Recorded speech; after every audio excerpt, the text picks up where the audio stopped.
بسم الله الرحمن الرحيم والمطلقات يتربصن بأنفسهن ثلاثة قروء ولا يحل لهن أن يكتمن ما خلق الله في أرحامهن إن كن يؤمن بالله واليوم الآخر وبعولتهن أحق بردهن في ذلك إن أرادوا إصلاحا ولهن مثل الذي عليهن بالمعروف وللرجال عليهن درجة والله عزيز حكيم.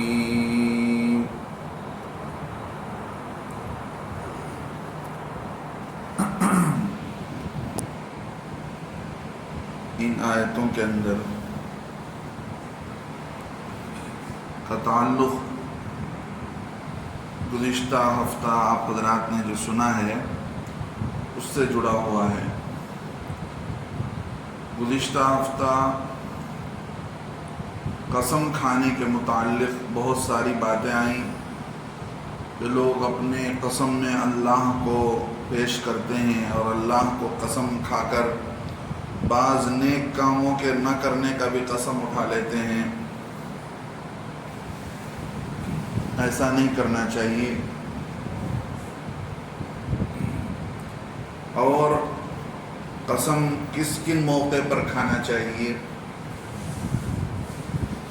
اگر قسم کھا کر آدمی غصے میں قسم کھا لیتا ہے اور بعد میں چل کر قسم توڑ دیتا ہے تو پھر قسم کا کفارہ ادا کرنا پڑے گا.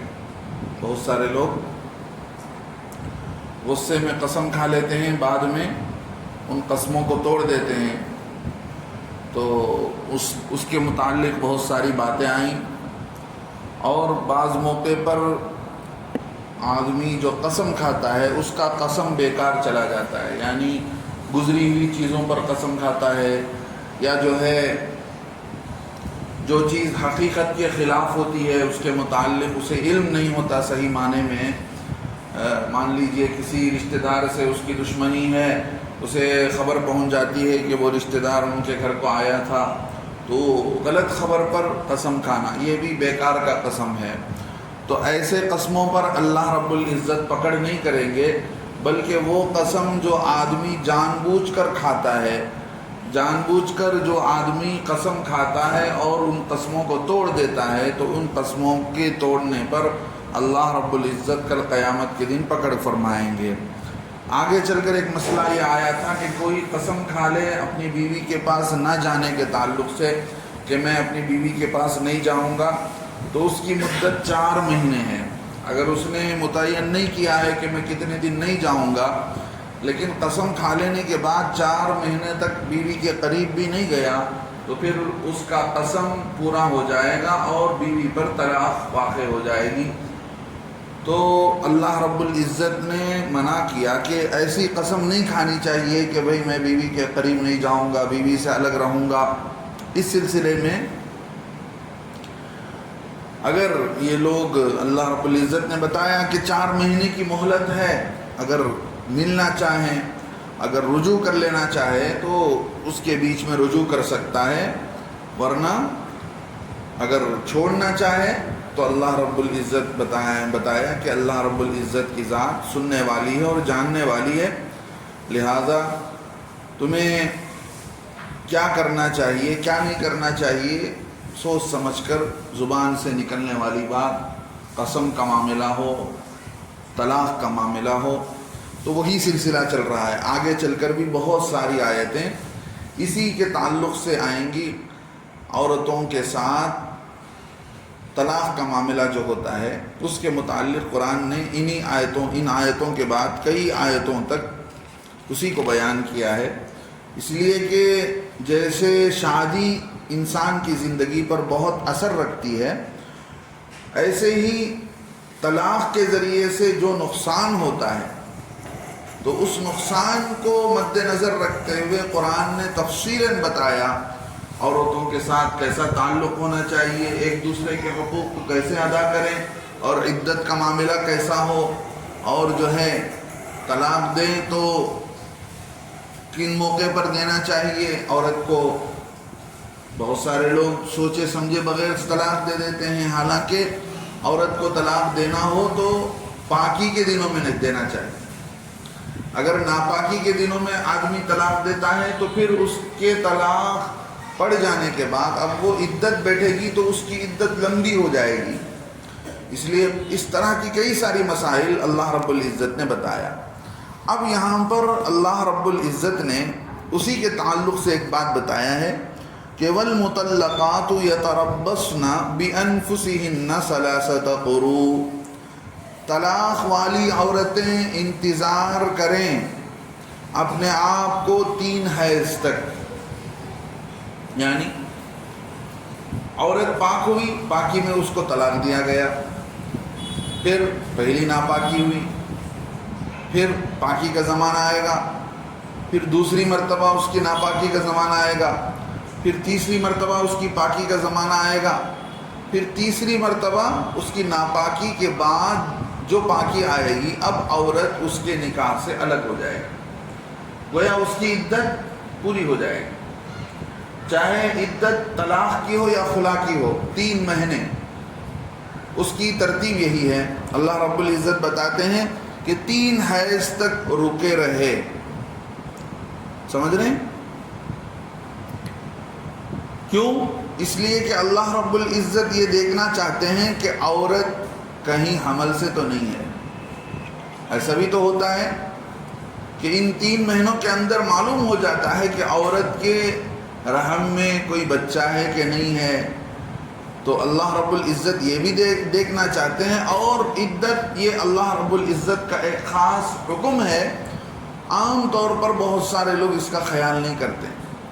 اللہ رب العزت نے آگے بتایا کہ دیکھو 3 حیض تک رکے رہنا ہے، وَلَا يَحِلُّ لَهُنَّ، ان عورتوں کے لیے یہ جائز نہیں کہ أَن يَكْتُمْنَ، کہ وہ چھپائیں مَا خَلَقَ اللَّهُ فِي أَرْحَامِهِنَّ، کہ جو اللہ نے ان کے رحم میں یعنی ان کے پیٹ میں جس چیز کو پیدا کیا ہے، اگر ان کے پیٹ میں کوئی بچہ بچی ہے، کوئی حمل ہے، تو اس کو چھپانا ان کے لیے جائز نہیں ہے۔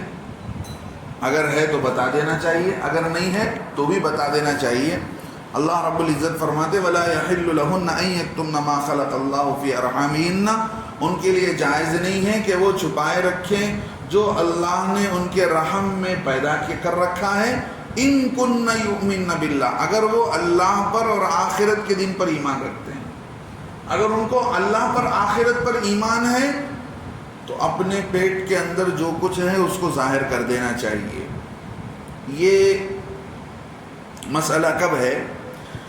یہ مسئلہ اس وقت ہے طلاق دی ہوئی عورتیں جن کے اندر یہ چیزیں پائی جائیں، یعنی عدت کس عورت کے لیے ہے؟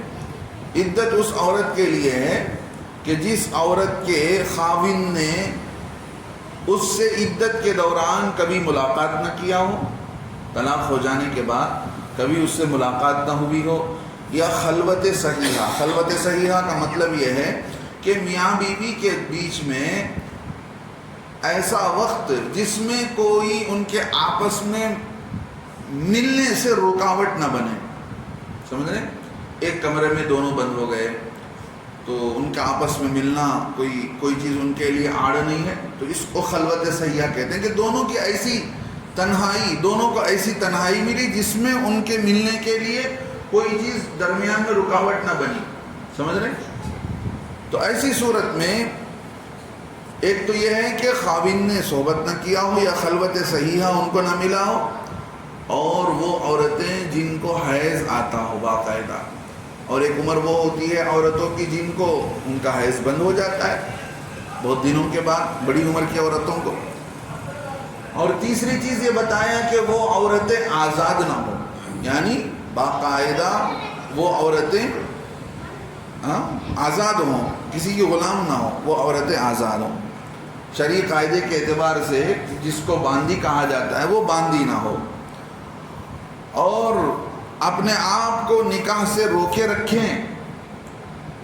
ایسی عورتیں اگر ان کو طلاق پڑ گئی ہو تو یہ 3 حیض تک اپنے آپ کو نکاح سے روکے رکھیں۔ کیا مطلب؟ اس لیے کہ اس زمانے میں نکاح آسان تھا، تو جیسے عدت ختم ہو جاتی تھی کوئی کو پیغام دیتا تھا، نکاح ہو جاتا تھا۔ آج نکاح مشکل ہے، جس عورت کا طلاق ہو گیا اس کا نکاح تو بہت مشکل ہے۔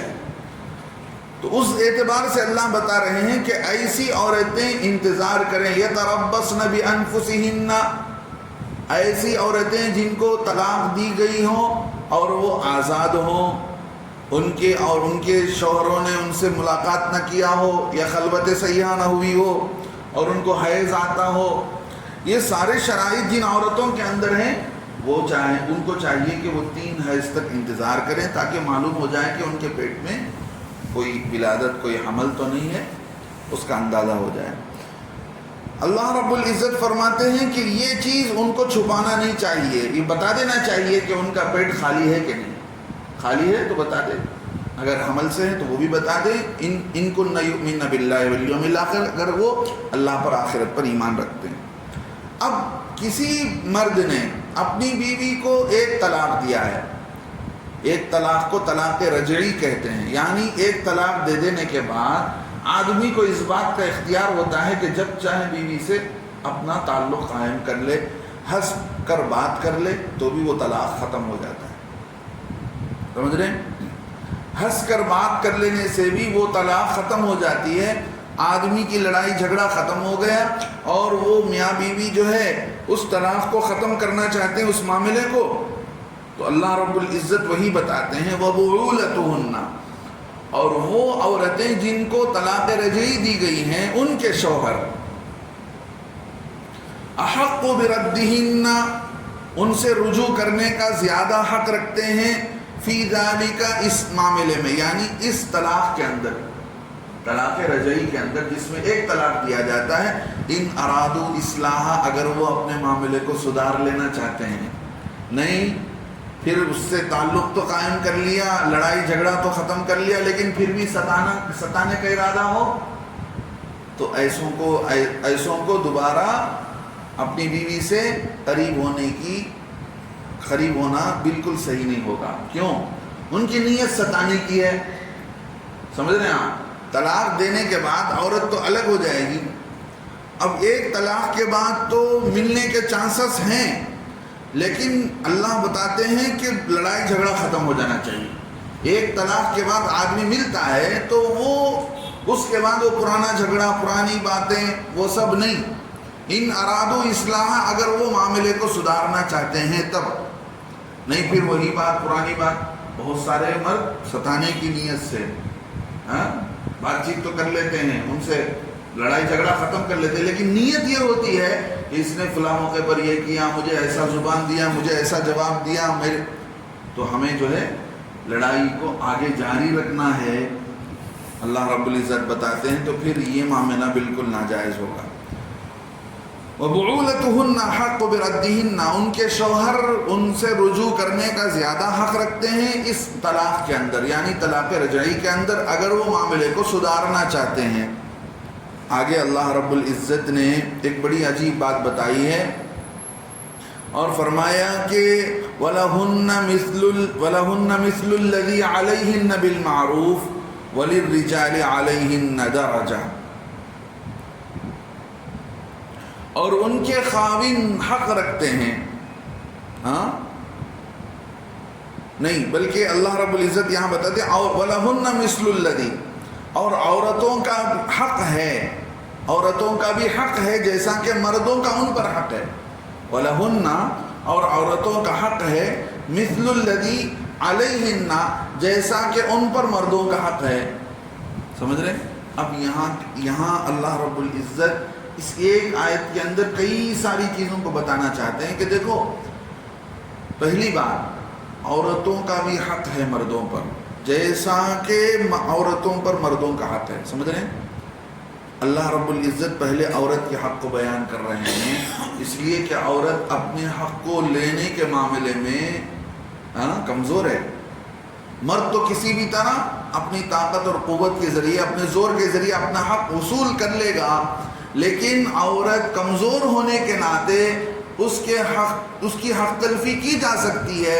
اس لیے بتا دیا گیا کہ دیکھو ہم وَلَهُنَّ، ان لوگوں کا بھی حق ہے تم پر۔ مردوں کو بتایا جا رہا ہے کہ دیکھو جیسا مرد عورتوں پر تمہارا حق ہے، اسی طرح تم پر بھی ان کا حق ہے۔ سمجھ رہے؟ تم پر بھی ان کا حق ہے، لہذا وَلَهُنَّ مِثْلُ الَّذِي عَلَيْهِنَّ بِالْمَعْرُوفِ، دستور کے مطابق۔ دنیا کے انسانوں نے جو قانون بنا لیا ہے اس کے حساب سے نہیں، سمجھ رہے؟ دستور کے مطابق۔ دستور کے مطابق کیا؟ شریعت نے جو دستور بتایا ہے۔ بہت جگہ ایسا ہوتا ہے کہ لوگوں کا فیصلہ ظلم پر مبنی ہوتا ہے۔ صرف عورتوں پر ظلم نہیں ہوتا، ظلم مردوں پر بھی ہوتا ہے، دلہے پر بھی ظلم ہوتا ہے۔ جہاں پر عورتوں کے حق میں لڑنے والے زیادہ ہوتے ہیں وہاں پر فیصلہ ایسا ہوتا ہے کہ جس کی وجہ سے شوہر پر ظلم زیادہ ہوتا ہے، اور گویا لڑکی کو اس پر مسلط کر دیا جاتا ہے، ٹھیک ہے وہ جیسے بھی ہے تجھے قبول کرنا پڑے گا، تجھے ساتھ زندگی گزارنی پڑے گی۔ اللہ بتاتے ہیں نہیں، دستور ہے، شریعت نے ایک دستور بتایا ہے، اس دستور کے اعتبار سے مردوں پر عورتوں کا حق ہے جیسا کہ عورتوں پر مردوں کا حق ہے۔ تو اللہ رب العزت نے یہاں بہت گہری چیز بتایا کہ دیکھیں اسلام کے آنے سے پہلے کیا تھا۔ اسلام کے آنے سے پہلے عورت جو ہے بالکل غلام سمجھی جاتی تھی، اس کو بولنے کا حق نہیں، اس کے پاس کوئی اپنی رائے نہیں، وہ کچھ بول نہیں سکتی تھی، وہ آزاد ہونے کے باوجود بھی وہ عورت آزاد نہیں کر سکتے، اس زبان کھولنے کا بھی حق نہیں، اور اس کے مال پر شوہر کا پورا حق ہوتا تھا، اور شوہر جہاں چاہے اس کے مال کو استعمال کر سکتا تھا، لیکن عورت کو ان کے باپ دادا سے مال ملنے کا تصور ہی نہیں۔ سمجھ رہے؟ وراثت میں عورتوں کو جو حق ملنے کا اللہ رب العزت نے پیارے آقا صلی اللہ علیہ وسلم کے ذریعے سے بتایا کہ عورت کا بھی کیا حق ہے معاشرے کے اندر، سوسائٹی کے اندر، وہ بھی ایک بڑی اہم چیز ہے۔ دنیا کے اندر جو بھی چیز ترقی کرتی ہے اس کے پیچھے یا تو عورت ہوتی ہے یا دولت ہوتی ہے۔ یہ دونوں چیزیں ایسی ہیں جس سے دنیا کے اندر آدمی ترقی کرتا ہے، دنیا کا نظام آگے بڑھتا ہے، لیکن شریعت نے ان دونوں چیزوں کو استعمال کرنے کا اور ان دونوں چیزوں کو لے کر آگے بڑھنے کے لیے فارمولہ بتایا، دستور بتایا کہ ان کو لیول سے لے کر چلا جائے، ایک موازنہ کر کے درمیانے انداز سے لے کر جائیں گے تو پھر مال کا بھی نقصان نہیں ہوگا، مال کا بھی فتنہ نہیں ہوگا، اور تو عورت کا بھی فتنہ نہیں ہوگا۔ جب عورت کو اس کے حق سے زیادہ اس کو چھوٹ دے دیا جائے، سمجھ رہے، جیسا کہ آزادی دے دی گئی یورپین کنٹریز میں، امریکن کنٹریز کے اندر اس کو پورے طور پر آزادی دی گئی، اور وہ جو چاہے کر سکتی ہے، کما سکتی ہے، جس کے ساتھ چاہے دوستی لگا سکتی ہے، جہاں اسکول میں جا کر جیسے چاہے کپڑے پہن، پورے طور پر آزادی دی گئی۔ اور پہلے کیسا تھا؟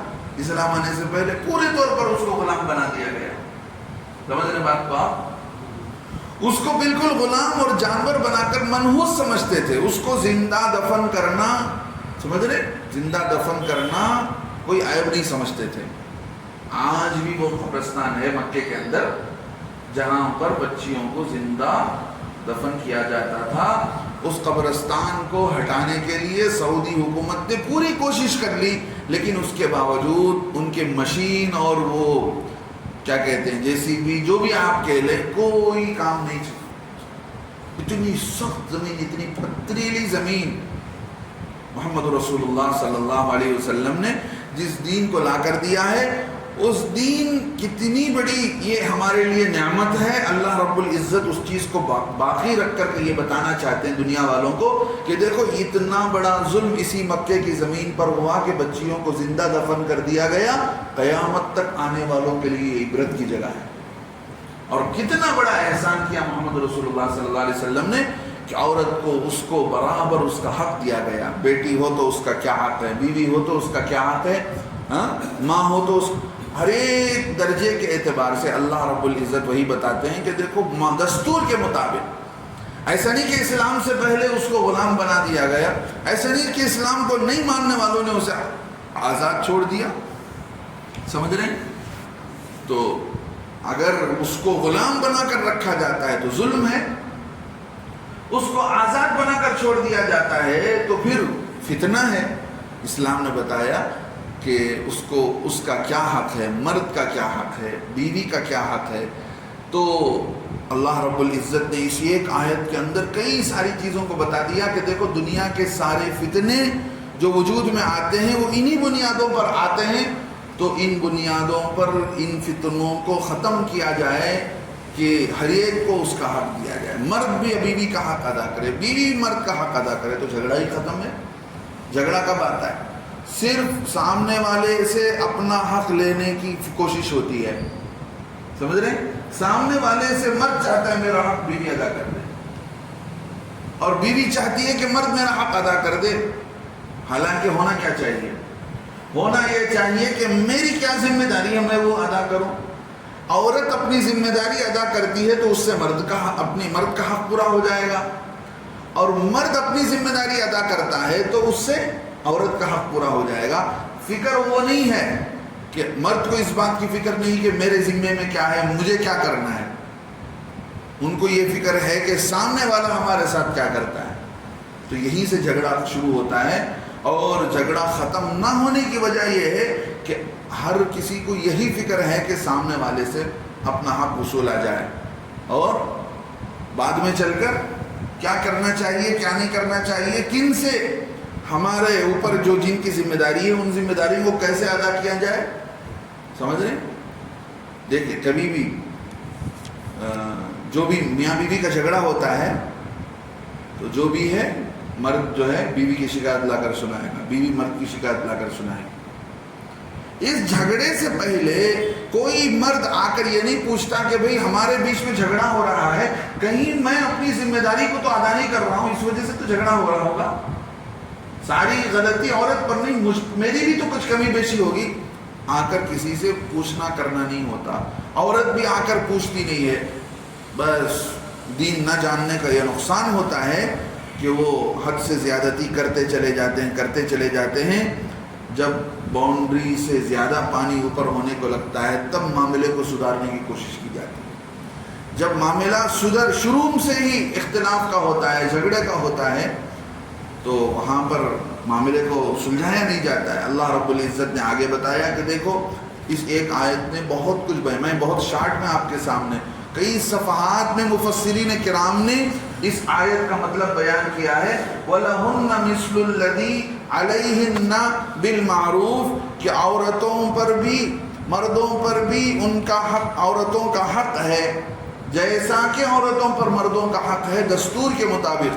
اس ایک لائن کو کئی صفحات پر سمجھایا گیا کہ اسلام نے کیسے عورت کے حق کو دلانے میں انصاف کا معاملہ کیا ہے. وراثت میں حق نہیں دیا جاتا تھا, اسلام نے آ کر بتایا کہ نہیں اس کو بھی حق دیا جائے گا. سمجھ رہے؟ اس کا حق متعین کیا گیا کہ ایک بیٹی ہے کوئی بچہ نہیں ہے تو اس کو آدھا حصہ دیا جائے, 2 بیٹیاں ہیں تو 2/3 دیا جائے, 2 سے زیادہ جتنی بھی بیٹیاں ہوں تو اسی 2/3 میں ان کو بھی شریک کر دیا جائے. اگر بچی ہے ساتھ میں بھائی ہے تو ایسی صورت میں بھائی کو جتنا ملتا ہے اس میں سے آدھا دیا جائے. اسلام نے وراثت کا بھی کتنا بڑا حق ادا کیا, اور وراثت کے اندر لڑکی کا حق کیسے ملے, اسلام نے اس معاملے میں بڑی کوشش کی ہے اور اس کا حق دلایا ہے. اللہ رب العزت آگے بتاتے ہیں کہ دیکھو وَلِلرِّجَالِ عَلَيْهِنَّ دَرَجَةٌ, ٹھیک ہے, مردوں کو عورتوں پر ایک درجہ فضیلت ہے.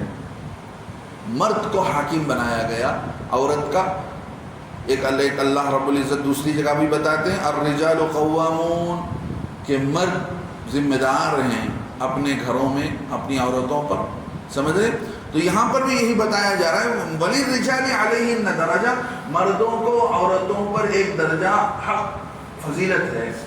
کہ یعنی مرد تو مرد ہے، کئی اعتبار سے مرد عورت سے آگے ہیں، طاقت کے اعتبار سے، قوت کے اعتبار سے، آزادی کے اعتبار سے، لہذا جب ہر اعتبار سے مرد آگے ہوا تو مرد کی ذمہ داری زیادہ ہو گئی، تو مرد کا درجہ بھی زیادہ ہو گیا، مرد کی فضیلت بھی بڑھ گئی۔